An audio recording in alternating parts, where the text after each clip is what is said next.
Assalamualaikum warahmatullahi wabarakatuh. Waalaikumsalam Kita warahmatullahi semua, wabarakatuh. saya izin share dulu bahannya. Ya.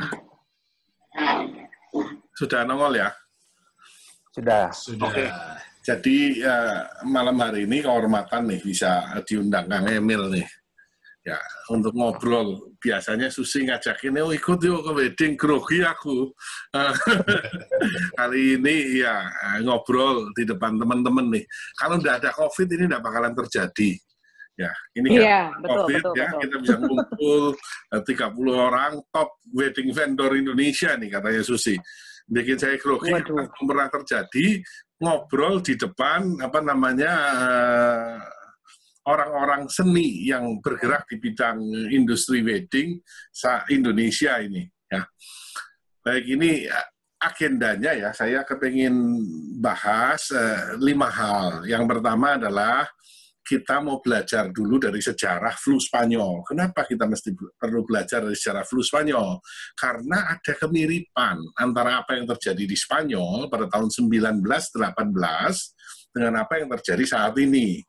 Ya, kemudian yang kedua petanya dunia dan Indonesia, dan yang penting juga kapan COVID-19 ini akan berakhir. Ya, kemudian kita hidup di era new normal, dan yang terakhir adalah antisipasi bagi dunia wedding Indonesia. Ya, nah kalau kita lihat ya flu Spanyol, ya, itu sebenarnya berasalnya bukan dari Spanyol, tetapi Spanyol adalah yang pertama kali mengabarkan tentang adanya satu penyakit pernafasan yang saat itu juga disebut sebagai crowd disease. Penyakit yang menular karena kerumunan, penyakit kerumunan. Ya, saat itu yang terjadi adalah tidak ada orang kenal apa sih yang namanya virus. Virus itu belum dikenal sama sekali. Sehingga tentu alat tesnya tidak ada. Dan vaksinnya tidak ada. Ya, obat antiviralnya tidak ada, dan yang lebih penting adalah perbedaan yang paling nyata antara flu Spanyol dengan saat ini adalah belum adanya antibiotik. Ini berbeda sekali antara flu Spanyol dengan COVID-19 ini, di mana COVID-19 terjadi ketika dunia pengobatan sudah sangat maju. Sementara pada tahun 1918 ini antibiotik belum ada, antibiotik itu baru 1927. Apa akibatnya?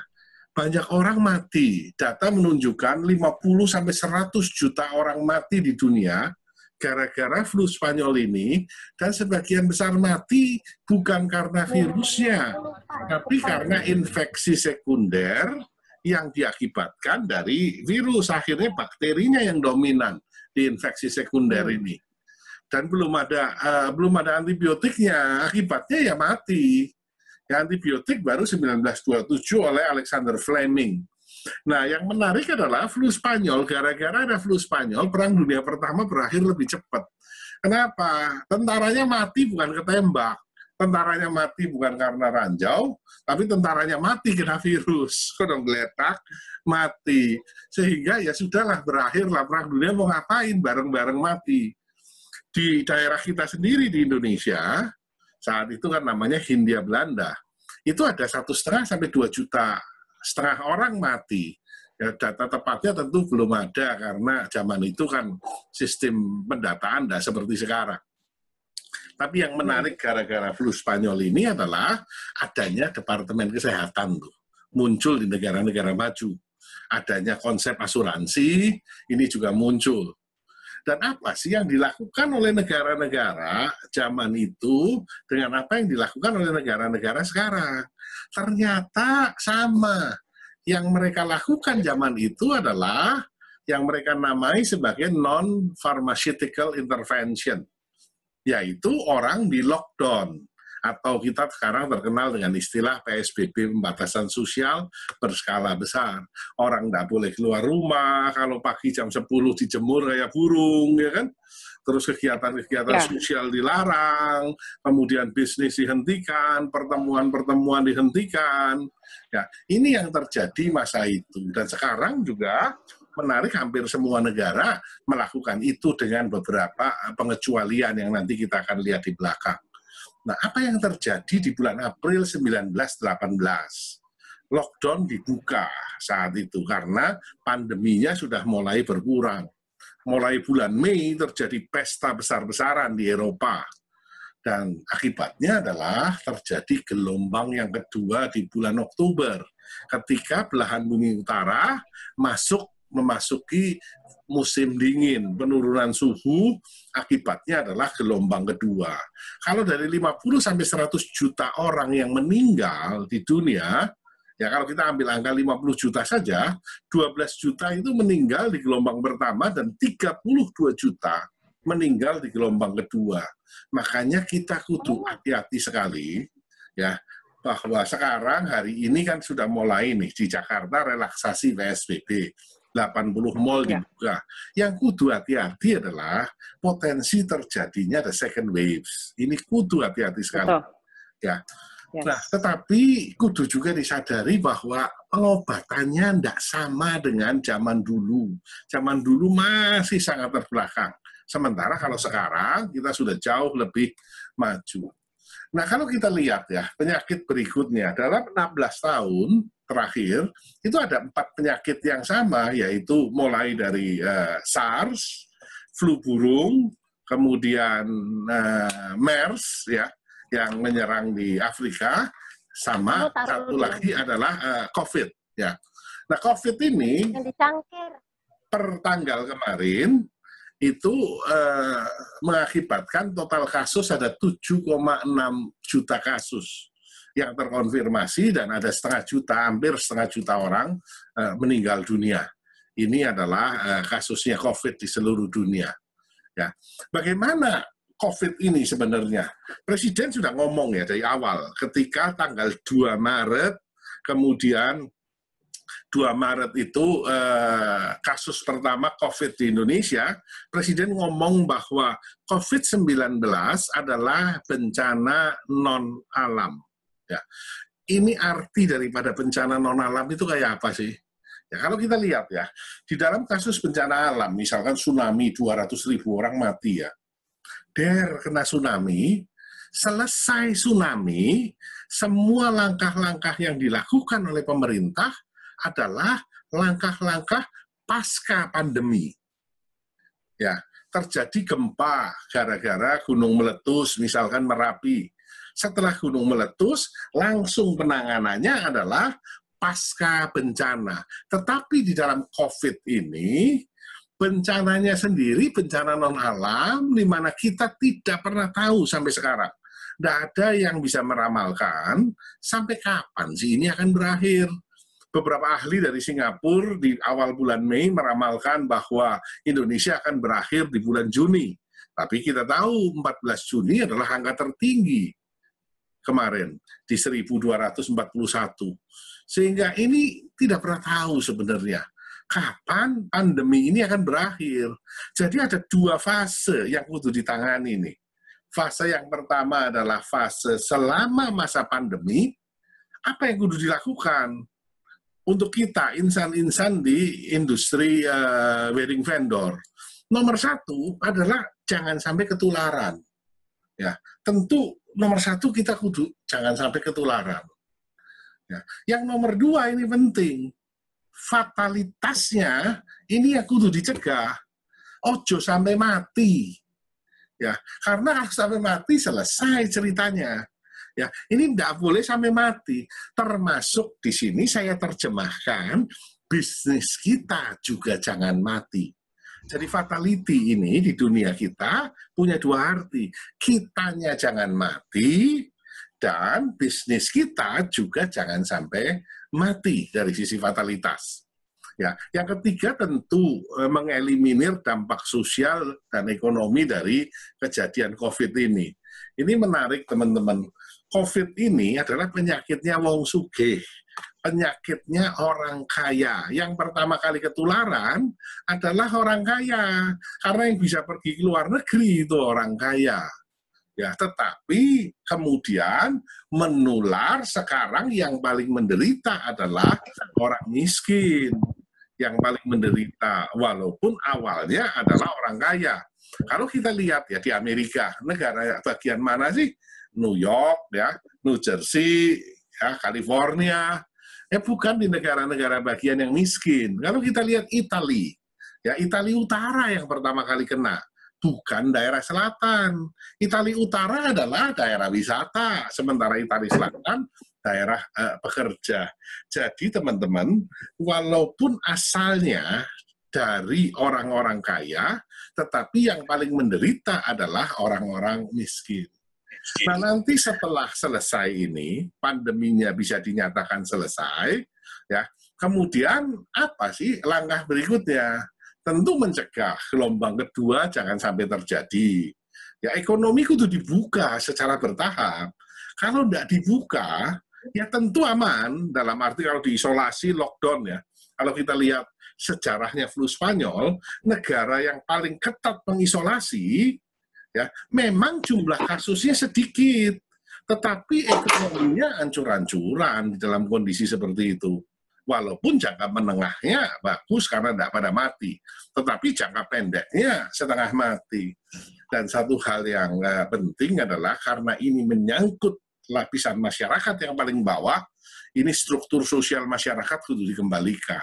Kalau tidak, potensi terjadinya social unrest. Dan kalau ini terjadi, ya ini akan sangat berbahaya bagi kita. Maka dari itu, teman-teman, saya menyimpulkan bahwa peperangan melawan COVID ini adalah perang yang berkepanjangan, di mana sampai detik ini kita belum pernah tahu sampai kapan ini akan berakhir. Ya. Nah, ini menarik nih, bahwa data di Indonesia kan sampai kemarin 37.000. Ya, Amerika 2 juta, yang mati 114.000. Nah, Indonesia, ini data kemarin, saya ambil sama-sama data kemarin, Indonesia cuma 37.000, yang mati 2.000. Nah, banyak orang meragukan data ini, katanya pemerintah bohong, pemerintah nutup-nutupi. Kalau kita lihat ya, dari mana sih yang ngomong ini pemerintah bohong, pemerintah nutup-nutupi? Kalau dari dalam negeri, jelas berasal dari pihak-pihak yang berseberangan dengan pemerintahan sekarang. Ya kalau dari luar negeri, kelihatan sumbernya mana? Singapura, Malaysia, Thailand. Pesaing-pesaing Indonesia. Ngomong Indonesia ini pada hakikatnya bom waktu. Mereka ngomong dengan logika yang seperti ini. Ya, bahwa jumlah penduduk di Amerika itu 328 juta. Ada 2 juta kasus, sementara penduduk Indonesia 267 juta, mosok cuman 37.000 kasus. Maka seharusnya di Indonesia 1,6 juta kasus katanya. Yo, apa mungkin ya 1,6 juta kasus ya. Ini menarik karena apa? Indonesia katanya, kenapa angkanya kecil sekali? Karena tesnya sedikit. Ini di sini kelihatan nih, tesnya cuma 1.100 orang per 1 juta penduduk. Sementara di Amerika 26.000 per 1 juta penduduk. Artinya kalau tesnya 26 kali lipat dari angka ini, maka kira-kira Indonesia hampir 1 juta katanya. Nah, saya tidak percaya sama angka itu. Ya, kenapa? Kalau benar di Indonesia ada 1,6 juta yang terinfeksi, ya, menggunakan data kematian, di Amerika mati 114.000, maka di Indonesia harus mati 80 sampai 90.000. Kalau benar mati 80 sampai 90.000, mayatnya di mana?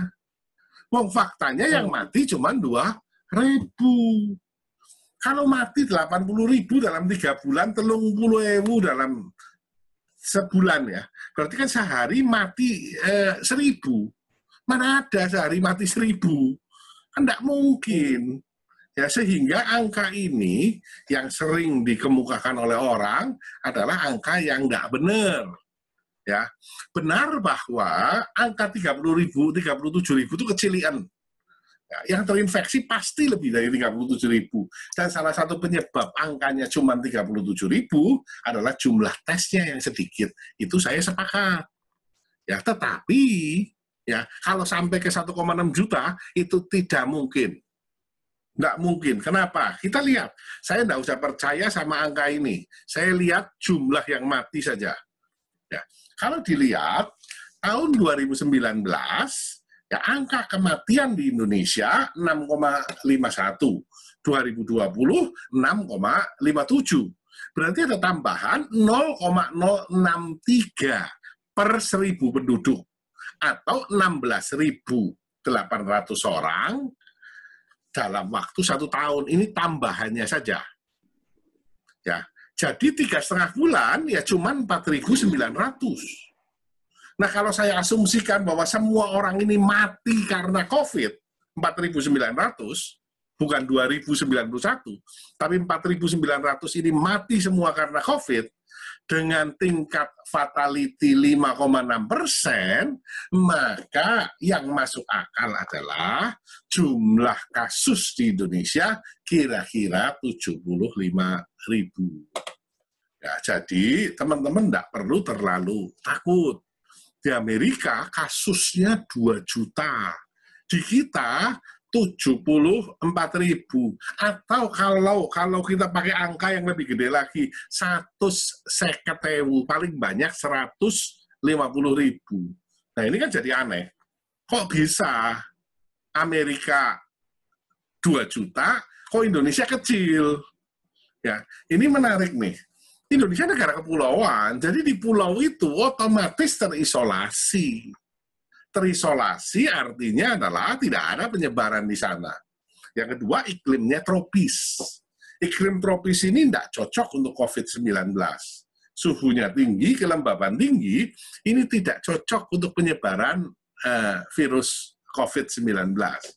Dan yang menarik adalah dari sisi demografi penduduk. Ya, ini menarik. Kenapa? Karena di Indonesia paling banyak yang kena adalah kelompok usia 31 sampai 40 tahun. Ya, kelompok usia kedua adalah 41 sampai 50 tahun. Ini aneh. Karena di luar negeri, di Eropa maupun di Amerika, paling banyak orang kena adalah 70 tahun ke atas. Di Indonesia yang 70 tahun ke atas sedikit. Kok bisa sedikit? Yang 70 tahun sudah pada mati, nggak usah kena COVID. Ya. Nah, jadi teman-teman, kalau 30 sampai 40 tahun yang kena, tentu ini usia-usia yang masih sangat muda. Ya, usia-usia yang ya penyakit-penyakit lainnya masih sangat sedikit, komorbiditasnya masih sangat rendah, sehingga peluang sembuhnya masih sangat besar. Ya. Dan daya tahan penduduk Indonesia ini juga saya yakin lebih bagus. Bukan orang kan ngomong, oh karena kapal selam aja dimakan, karena kita makannya jorok dan seterusnya. Itu satu hal ya. Tapi ini menariknya seperti ini, bahwa COVID sendiri sifatnya non-diskriminatif. Satu contoh nih, Indra sebagai fotografer paling top di Indonesia. Ya, dia tidak peduli Indra top, kalau COVID-nya mau nyerang, sama fotografer yang baru belajar pegang kamera, juga dia tidak pilih-pilih. Kalau mau nyerang, ya nyerang saja. Susi makeup artist hebat, sama orang yang tidak bisa makeup, kalau mau kena, kena saja. Sifatnya non-diskriminatif. Tetapi reaksi dari masing-masing bangsa berbeda-beda. Contoh, Cina 1,4 miliar penduduk, yang kena cuma 84.000 kok. Ya. Dan ada satu contoh lagi yang menarik nih. Di Amerika sebenarnya, setiap tahun itu ada 16 juta influenza tipe A yang menyerang penduduk Amerika, di mana 64.000 sampai 90.000 orang di Amerika per tahun mati gara-gara influenza tipe A selama 10 tahun berturut-turut. Ya, kalau diteliti siapa yang mati gara-gara influenza tipe A, suku bangsanya ternyata adalah bangsa Kaukasian atau orang kulit putih. Sementara di dalam kasus COVID ternyata yang paling banyak mati adalah orang Hispanik sama Afro-Amerika. Ya. Dan yang terakhir adalah di negara-negara yang menerapkan vaksinasi BCG, itu anti-TBC, ya, itu ternyata terbukti bahwa kasus infeksinya itu rendah. Ini penelitian yang dikemukakan oleh Miles di pertengahan bulan Mei. Ada 6 negara yang menerapkan vaksinasi BCG secara massal. Ternyata di negara-negara itu tingkat terinfeksinya penduduk sedikit. Ya. Nah, kita akan lihat angka yang lain nih. Ya, di Skandinavia. Kita akan lihat angka di Skandinavia, ada 4 negara di Skandinavia. Swedia, Norway, Finland, dan Denmark. Ya. Ini jumlah penduduknya mulai dari 10 juta paling banyak Swedia, yang lain 5 jutaan. Ternyata di Swedia, ini kasusnya paling banyak, 50 ribuan. Yang lain cuma 8 ribu, 7 ribu, dan 12 ribu. Kenapa ini terjadi? Swedia adalah satu-satunya negara di Eropa yang sama sekali tidak lockdown. Ekonominya dibuka seperti biasa, tidak ada lockdown, restoran buka, kafe buka, perkawinan buka. Hanya orang tua disarankan untuk tinggal di rumah dan tidak pergi kemana-mana. Ternyata kasusnya banyak. Nah, kalau kita lihat di negara-negara besar, ya, Amerika 2 juta, Cina cuma 84 ribu, Indonesia 37 ribu, India 320 ribu, dan Brasil 800 ribu. Ini nanti menjadi angka yang menarik kalau mau ditanyakan. Ya. Nah, kalau kita lihat kurvanya, ya, kapan sih mulai melandai? Amerika sudah mulai melandai dan seterusnya. Ya, bagaimana dengan Indonesia? Indonesia ternyata kurvanya masih naik terus kalau kita lihat dari angka ini nih. Dari angka ini 21 Mei 973, 23 Mei 947, 9 Juni 1000 lebih, 10 Juni paling banyak 1241. Hari ini kalau nggak salah sekitar 1000 lebih. Kemarin 891. Ya. Nah, kok bisa tambah banyak akhir-akhir ini? Tadinya saya juga pikir, waduh, ini berarti masih jauh dari selesai nih. Kalau kasusnya tambah banyak, biasanya kan di kisaran 600-an. Kok sekarang 1000 lebih? Ya, saya cek ke datanya BNPB, ternyata jumlah yang diperiksa sekarang jauh lebih banyak daripada di bulan Mei. Kalau bulan Mei yang diperiksa sehari hanya 3-4 ribu, kemudian akhir Mei yang diperiksa kira-kira 10 ribu, sekarang yang diperiksa sehari adalah pada kisaran 18 ribu sampai 20 ribu. Jadi kalau yang diperiksa banyak, kasusnya banyak, ya wajar. Pasti seperti itu. Ya. Nah ini nih, ini sampai awal 3 Juni itu masih di 13 ribu, kalau sekarang sudah di 18 sampai 20 ribu per hari. Ya, walaupun memang kurvanya masih naik terus. Ya. Nah, kapan sih sebenarnya PSBB diperlonggar? Kalau Pak Jokowi kan paling seneng pakai kurva pelandaian, R0 kurang dari 1. Artinya apa? 1 orang menulari 1 orang. Ya, kalau 1 orang menulari 2 orang, pasti yang ketularan tambah banyak. Kalau 1 orang menulari setengah orang, lama-lama virusnya akan habis sendiri. Nah, pelandaian kurva itu ditandai dengan R0 kurang dari 1. Yang kedua adalah jumlah kasus positif kurang dari 5 kasus per 1 juta penduduk. Ini Jakarta menarik nih. Jakarta kan ada 10 juta penduduk. Jadi seharusnya sehari tambahan kasusnya maksimum 50. Jadi kalau Jakarta 50 kasus per hari, yes. Siapa ya? Minta tolong di-mute ya. Jadi kalau Jakarta kasusnya sudah 50 per hari, ini sebenarnya aman untuk dibuka. Ya. ini patokannya pakai angka dari Jepang. Kalau Jepang pakai angka 5 kasus, menurut saya ya Jakarta 10 kasus lah per 1 juta penduduk. Artinya jumlah per hari 100 kasus baru di Jakarta sebenarnya boleh dikatakan aman. Nah, jumlah yang di swab, tes, swab, dan ketemu positif, ini seharusnya kurang dari 5%.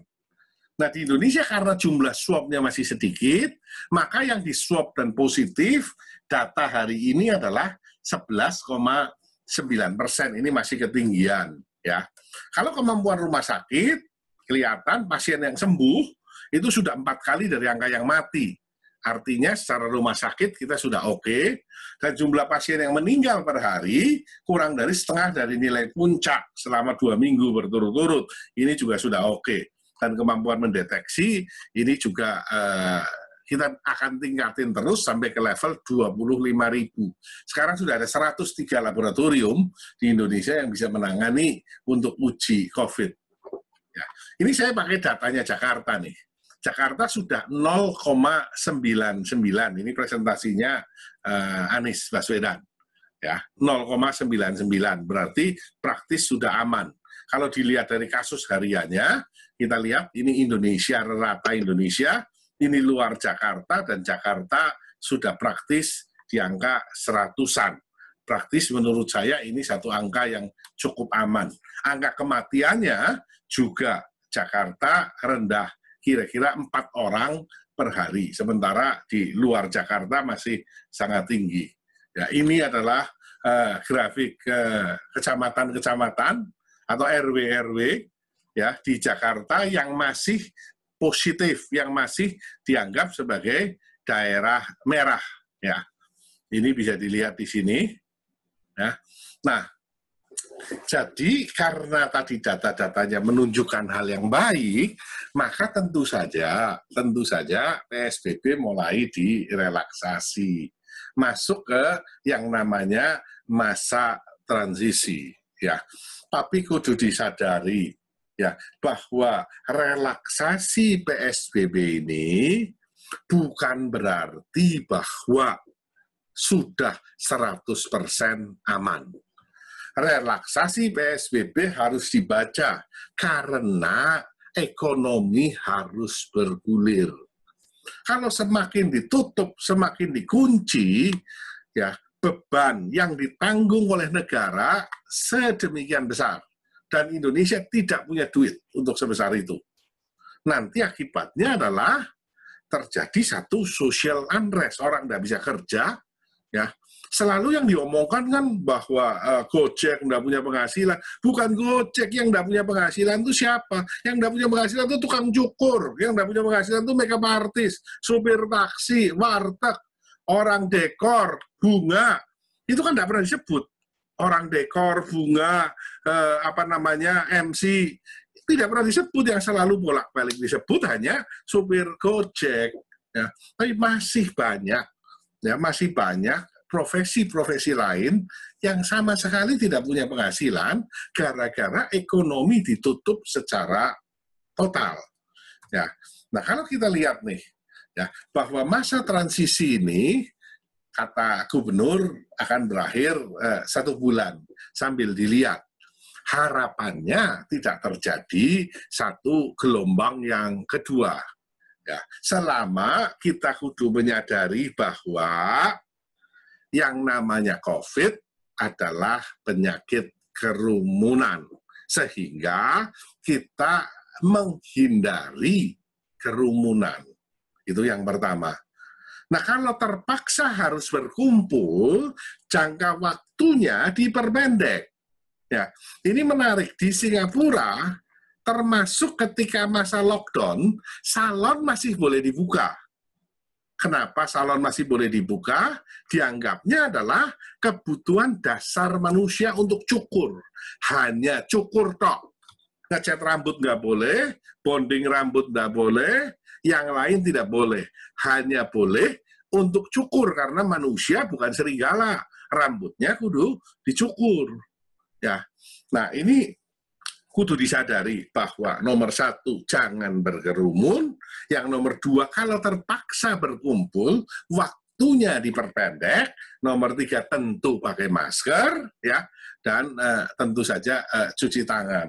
Ini protokolnya nanti bisa dibaca, ya. Dan ini adalah pembukaan fase 1 nih. Hari ini luar biasa, mulai dibuka mall, tapi kita akan lihat nih, ya, apakah banyak tamunya. Menurut saya paling tidak perlu waktu 2 bulan untuk orang kembali ke mall dan berani lagi. Bagaimana dengan wedding? Ya, ini salon kecantikan belum dibuka. Walaupun katanya di beberapa mall sudah mulai dibuka, tetapi menurut aturan dari Pemda belum bisa dibuka. Demikian pula MICE, ya, dan resepsi pernikahan juga belum diizinkan. Kalau kita lihat dari angka di sini, ya, kata kuncinya adalah masker dan sanitizer sebagai new life bagi kita. Penerbangan sudah mulai dibuka kembali, ya, walaupun dengan protokol yang cukup ketat, tetapi sudah tidak lagi diperlukan surat untuk masuk ke Jakarta. Ya, tadi 80 mall dibuka, jam kerja karyawan, ya. Ini karena public transportnya penuh sekali. Maka dibagi menjadi 2 shift. Shift pagi masuk jam 7.30 dan shift siang masuk jam 10. Tujuannya adalah mengurangi kerumunan pada public transport. Nah, berarti ini kita masuk ke satu fase yang namanya normalitas baru. Nah, kalau orang masih seperti ini, kita lihat di gambar ini, ya, masih ditutup, masih pakai masker, kudungan, ya. Di industri wedding vendor seperti apa? Ya, kalau pengantin masih kudu seperti ini, yang menjadi pertanyaan adalah apakah kondisi normalitas baru ini, ya, adalah kondisi yang bagus untuk industri wedding, sudah cukup untuk industri wedding. Saya mengatakan bahwa kondisi normalitas baru adalah bukan prakondisi yang cukup bagi wedding vendor. Kita perlu satu normal, bukan new normal. Ya, normal yang benar-benar normal seperti dulu lagi, ya, bisa berkerumun dan seterusnya. Dan ini perlu waktu. Kapan bisa kembali lagi seperti dulu? Ya, tentu ada 2 syarat. Nomor 1 adalah vaksinnya sudah ditemukan. Kapan vaksin ditemukan? Paling cepat pertengahan tahun depan, paling cepat. Ya. Yang kedua, obatnya sudah ditemukan. Nah, obatnya ditemukan ini kapan? Ya, paling cepat sama pertengahan tahun depan. Tapi kalau duanya ini belum ada, maka kita masih tetap hidup pada kondisi new normal. Dan ini tidak cocok untuk industri wedding. Nah, persoalannya adalah, apakah kita yang ada pada industri wedding kudu nunggu sampai sekian lama? Ya, kan celaka ini. Karena cash flow sudah semakin cekak, ya. Kalau kita gajah aja, kalau tidak makan-makan lama-lama mati. Apalagi kita. Ya, maka dari itu teman-teman, ya, saya mencoba memberikan gambar ini nih. Ya, gambar ini ada 2, yaitu yang bagian atas adalah less essential need, nomor 2 dan 4. Yang bawah adalah essential need, kebutuhan yang esensial, nomor 1 dan 3. Sementara yang nomor 1 dan 2 adalah low touch, dan nomor 3 dan 4 adalah high touch, yaitu ada sentuhan.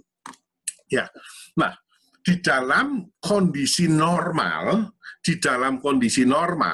ya, bahwa pesta perkawinan dalam jumlah besar, ya, adalah di Indonesia kebutuhan esensial. Di Indonesia bagi orang kaya, pesta besar adalah satu kebutuhan yang esensial. Ya, ini berbeda dengan di negara-negara barat, bahwa pesta tidak perlu besar-besar. Tapi di Indonesia, ini perlu karena satu, menunjukkan status sosial, dan yang kedua memang kulturnya seperti itu. Ya, dan sebelum terjadinya COVID, maka orang tidak peduli bahwa ketemu ya berpelukan, ya salaman dan seterusnya. Tetapi di dalam kondisi COVID ini, yang akan terjadi hanya nomor satu, bisnis-bisnis yang ada di low touch dan merupakan kebutuhan yang esensial. Ya. Nah, persoalannya adalah pesta perkawinan besar ini saat ini dianggap esensial atau tidak esensial. Sebagian orang akan menganggap tidak esensial. Kenapa? Bisa ditunda kok, mundur, ya, karena kondisinya seperti ini, maka lebih baik ditundalah, resikonya kegedean dan seterusnya dan seterusnya. Ya, padahal dia kondisinya adalah high touch, ya, banyak kerumunan, banyak sentuhan, sehingga sekarang ada di 4. Ya, kalau pesta besar ada di 4, kalau kita lihat bagaimana dengan orang yang bikin baju. Orang yang bikin baju jelas low touch, karena tidak banyak sentuhan dengan banyak orang. Tapi persoalannya adalah kalau pestanya tidak ada, siapa yang mau bikin baju? Ya, kemudian dekorasi, di dekorasi atau bunga, flower, Ibu Atrina. Ya, flower jelas low touch sebenarnya. Tapi ketika tidak ada pestanya, ya siapa yang orang mau pesan florist? Sehingga yang kudu diciptakan dulu adalah ya bahwa pesta besar itu dikembalikan lagi menjadi kebutuhan yang esensial. Nah, caranya gimana? Ya, caranya yang paling gampang adalah saya yakin ada sebagian dari orang-orang kelas atas yang beranggapan walaupun saat ini, ya, walaupun pada kondisi saat ini, yang beranggapan bahwa perlu nih, aku sudah anaknya tinggal 1, ini kudu pesta gede nih. Walaupun tentu tidak dilakukan di bulan Agustus, tetapi paling tidak di tahun ini. Ya, jadi ada sebagian orang yang kita petani, siapa orang ini, yang menganggap bahwa pesta besar itu adalah sesuatu yang perlu. Yaitu orang yang ada di kelompok nomor 3 ini, bukan nomor 4. Ya, kalau nomor 4 selesai, kita susah. Tapi ada sebagian yang nomor 3 ini. Kalau ada sebagian yang nomor 3 ini menganggap bahwa pesta besar adalah kebutuhan esensial di dalam hidupnya, ya, nah orang yang seperti ini dikeroyok. Dalam arti apa? Kasih diskon. Semua vendor kasih diskon gede-gedean. Ya, kepada 1, 2, 3, 4 orang. Nah, biar terjadi satu peristiwa pesta besar. Dengan tentu saja menjalankan protokol PSBB. Protokol kesehatan tentu harus dijaga. Jadi nomor 3 ini digeser ke nomor 1 dengan cara protokol kesehatannya dijalankan, ya, protokol kesehatannya tetap dijalankan, tapi pestanya tetap bisa pesta besar. Ya, kenapa ini penting? Kalau ada yang menjalankan ini, maka ini akan nular ke orang-orang yang lain. Orang-orang yang lain akan melihat, oh, si itu sudah berani pesta, berarti aman. Ya, maka kan geser dari less esensial menjadi esensial. Nah, yang berani ini bila perlu dikasih diskon yang besar supaya mampu untuk memicu orang lain. Oh ya, berani deh. Ya, kayak orang nggak berani cukur, akhirnya rambutnya gondrong kayak gorila. Tapi begitu lihat orang lain ini cukur, oh dia mulai berani. Ya, demikian pula di wedding vendor ini.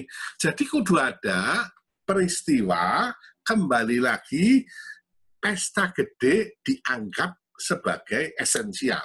Di Petani kasih diskon besar, selenggarakan. Nah, sebagai bagian dari mengedukasi pasar supaya ini terjadi. Kalau tidak, semua orang takut, semua orang menunggu, menunda terus-menerus sampai vaksinnya ditemukan. Nah, kalau sampai vaksinnya ditemukan, masih butuh setengah tahun lagi vaksin itu untuk diedarkan ke seluruh dunia, termasuk Indonesia. Apa bisnis kita mampu bertahan kalau sampai 2022? Saya rasa berat sekali. Ya, itu rasanya.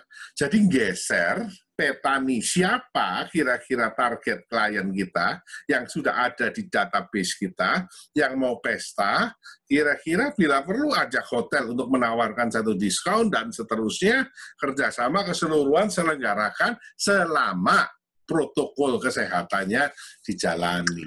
Sehingga teman-teman, di slide yang terakhir, kita kudu ingat bahwa pandemi ini perang yang berkepanjangan. Ya, perang yang berkepanjangan, kita belum pernah tahu kapan akan berakhirnya, tetapi ya kita kudu save the business dan save the best talent. Talent-talent terbaik kita jagain. Bisnisnya ya terpaksa beberapa rekan saya yang mengelola bisnis, dia terpaksa terbuka sama karyawannya, ya, bahwa karena kondisi bisnisnya tidak memungkinkan untuk memberikan gaji penuh, ya maka terpaksa ada pemotongan gaji. Daripada kita rubuh bareng, ya udah kita akomodir dari sisi ini. Nah, untuk save the business, cara satu-satunya adalah kelola cash flow. Ini saya ngomong sama Susi, Cleo tidak pernah diskon. Selama ini untuk makeup tidak pernah diskon. Tapi saya ngomong sama Susi, untuk mengamankan cash flow, karena beban perusahaan kan tetap. Karyawan yang gaji tetap kan masih sebagian harus kita bayar. Nah, duitnya dari mana kalau ini berkepanjangan? Ya bayar sewa, bayar service charge, dan lain-lain. Kan itu kebutuhan terus. Caranya cash flow-nya kudu aman. Caranya gimana? Narik dulu dana dari customer. Kalau lu mau bayar sekarang, ini saya kasih diskon sekian. Ini satu hal yang sebenarnya tidak pernah kita lakukan. Tapi untuk mengamankan ini, kalau tidak diamankan ya akan terjadi satu collapse. Ya. Nah itu tadi bangkitkan essential need. Untuk ini perlu kolaborasi semua vendor. Ya, kalau 1, 2, 3, 4 saja perkawinan besar terjadi dalam koridor tentu protokol kesehatan dan di dalam koridor undang-undang yang diizinkan, ya saya rasa ini bisa terjadi. Dan yang terakhir ya tentu kudu banyak inovasi-inovasi yang dilakukan supaya apa? Supaya bisnisnya tidak mati. Jadi teman-teman, harapannya adalah kita tetap sehat. Nomor 1 kata kuncinya adalah sehat, jangan sampai kena dan jangan mati, baik kitanya maupun bisnis kita. Kira-kira begitu, nanti kita akan sambung lagi dengan tanya jawab. Makasih. Assalamualaikum warahmatullahi wabarakatuh. Oke. Untuk koordinasi acara dan lain-lain, mungkin kita bisa bikin Zoom meeting lagi berikutnya untuk teman-teman. Dan untuk malam hari ini kita sudah diberi banyak informasi dari Mas Haris. Terima kasih banyak. Cisusi, terima kasih banyak sudah kirim peluru duluan nih ke grup wedding, terus langsung disambut sama Mas Emil. Mas Emil boleh menyampaikan sesuatu dulu?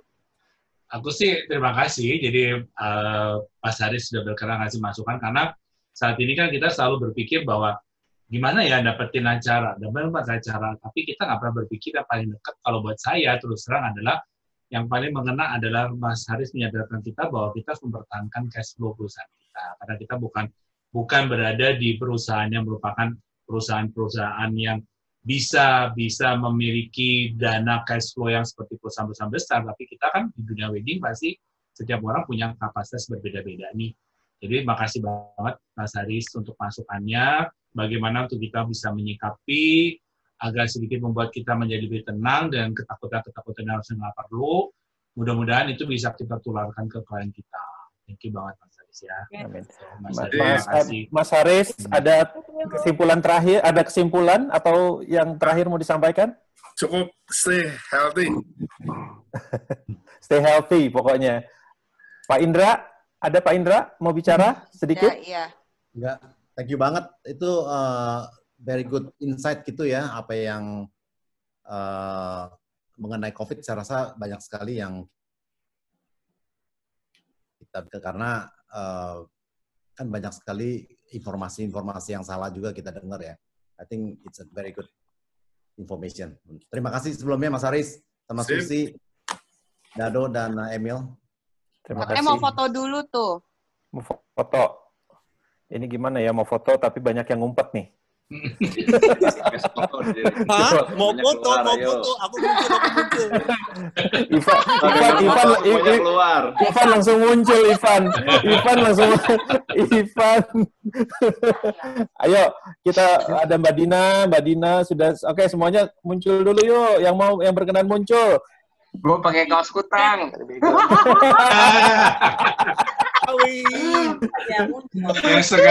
yang sekarang akan punya satu acara lagi, tren memasak. Nah.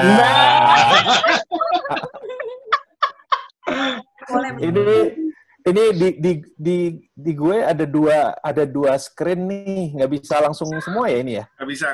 Ya nggak bisa Mas. Dua kali foto ya? Dua kali foto ya. Yang pertama dulu ya. Masih ada banyak yang belum dibuka, nggak apa-apa.